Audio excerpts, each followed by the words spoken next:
I know I have some Bavarian or German viewers here. Little joke hidden there. But if you find yourself yawning or tearing your hair out in despair when looking at German politics, you can really recommend taking a look at England every now and then. There's always something politically going on there. And behind the modest black door of 10 Downing Street, dramas and comedies take place, offering lovers of entertaining politics a full program here. And recently, an epic duel has surprisingly taken the stage again. The rivalry between the two public school boys and Oxford competitors, Boris Johnson and David Cameron. Former long-serving Prime Minister Cameron from 2010 to 2016 is now making a comeback after 7 years in the political wilderness. The not-so-long-serving Prime Minister Johnson from 2019 to 22, who sent his rival into the political afterlife, has now become a resident of the political desert himself. And now he has to grudgingly accept the revival of what appears to have been finally defeated. Yeah, England is a country of political surprises. The most recent and astonishing surprise is what we would call the lightning elevation of the returnee Cameron to the nobility. King Charles did this so quickly when called upon that James Cameron, who was now a life peer, did not have time to have his red aristocratic cloak and ermine tailored. And the quick elevation to the House of Lords did become necessary because Cameron is no longer a member of the House of Commons and only MPs or Lords are allowed to hold government office. And England is not only a land of surprises, but also a land of wonderfully tricky traditions. Well, no seat in Parliament? No problem. There's always a place available in the upper house. The more politically significant surprise is, of course, James Cameron's appointment at the new Foreign Secretary. And this coup by incumbent Prime Minister Sunak surprised the entire journalistic team of Downing Street observers so much that one presenter even spilled her cup of tea. And Sunak, who's not usually prone to surprises, is trying to use his coup to bring his troubled Tory party into shape. He himself, a pragmatic Brexit man from the Conservative centre, has a shop full of trouble spots there. And the most restless, Boris Johnson, has catapulted himself out of the top office, and his successor Liz Truss, also a troublemaker, broke the record for the shortest term in office for an English head of government, from September to October 22. And the most prominent lateral thinker until recently was Suella Braverman as Home Secretary. She has made herself unpopular with the more well-behaved Brits by identifying Rwanda as a deportation site for refugees, declaring the police whims and in some cases describing homelessness as a lifestyle. And that was too much for the moderate Sunak of the less moderate. Well, with the expulsion of the wild Suella, the figurehead of the stubborn ones, and the resulting ringworm in the cabinet, Sunak dared to take a big liberation move. He hopes to go into the next election campaign stronger and with a less divided Tory party. But who thinks that this rescue plan will succeed? David Cameron, who won the office of Foreign Minister through some journey to Jerusalem, has also tried to bring calm to his troubled party through a bold liberation move. At the time, too many people wanted what he didn't want, to get out of the European Union. And Cameron, in a moment of recklessness and/or hybris, offered the country a referendum on whether to leave or remain. He was sure, and also told his worried interlocutors in Brussels, that there would be a clear vote for the EU. But firstly, it turned out differently, and secondly than expected, because the fact that the British voters opted for Brexit with a narrow majority is not least thanks to Cameron's former fellow student Boris Johnson. The journalist and temporary Brussels correspondent decided to become an opponent of the EU and launched a furious pro-Brexit election campaign.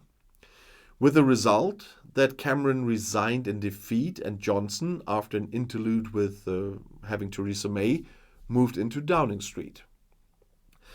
But liberation strikes do not always lead to the desired liberation, and if a former Prime Minister can become Foreign Secretary, what stops another former Prime Minister from becoming Prime Minister again? In any case, Boris Johnson continues to lurk in his desert hideout and, with the help of his more radical friends, hopes for an even more impressive return than the measure David Cameron has now made. But when? There will be an election next year, and Keir Starmer, the Labour Party leader, is by far the most likely candidate to move into 10 Downing Street. And it's not just what the polls say, it's also what several by-elections have shown us that Sunak lost.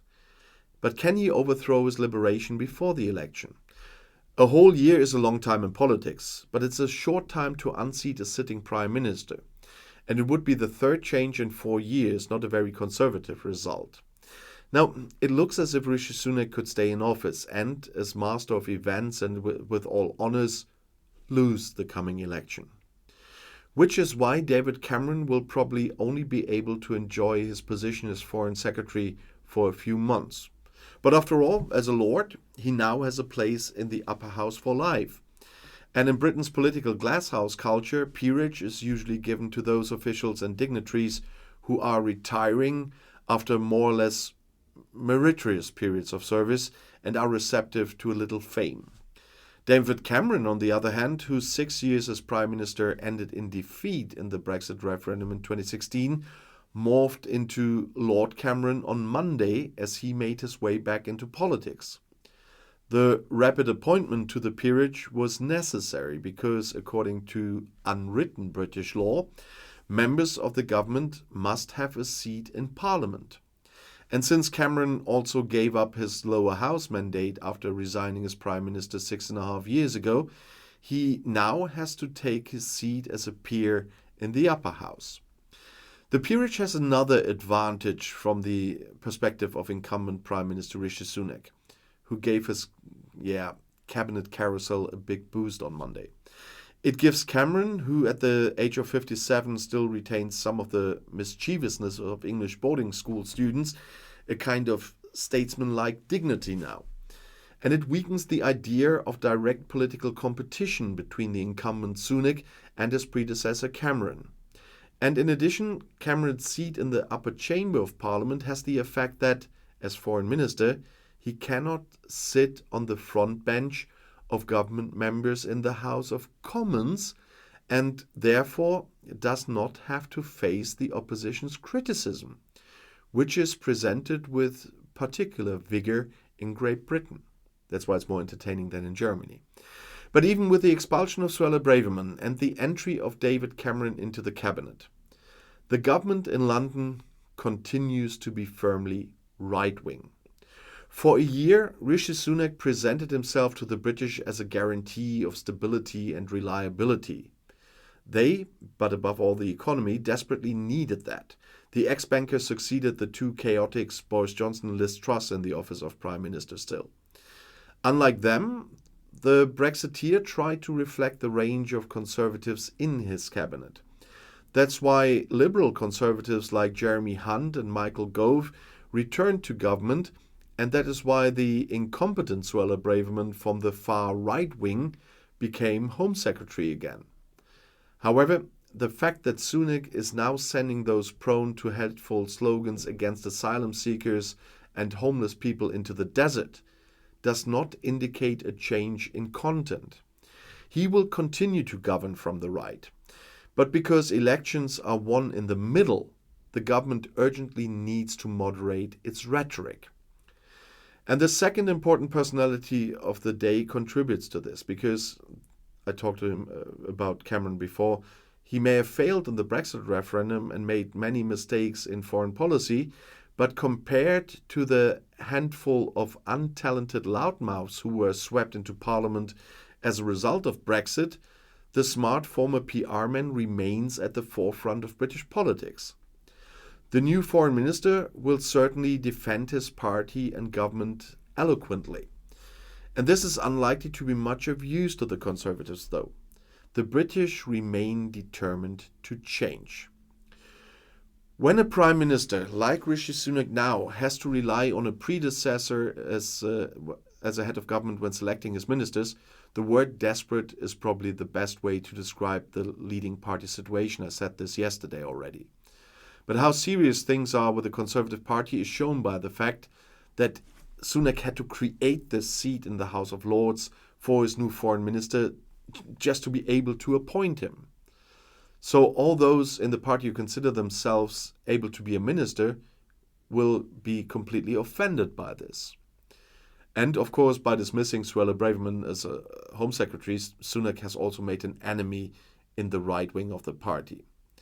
And you still have the feeling that Sunak is just dragging himself day by day to the day of the election when he's kicked out of Downing Street. But he still wants to try to do a PR campaign and say it's a liberation move and blah, blah, blah. But who is buying that? Because none of the change he presented on the party conference is still here. And change and bringing back the former prime minister, you want to change from, there's so much that doesn't fit. But of course, Suella Braverman was not bearable anymore. She was not bearable for a long time. But where you need to get the votes, you cannot get the votes with people like that, because that is still in the middle.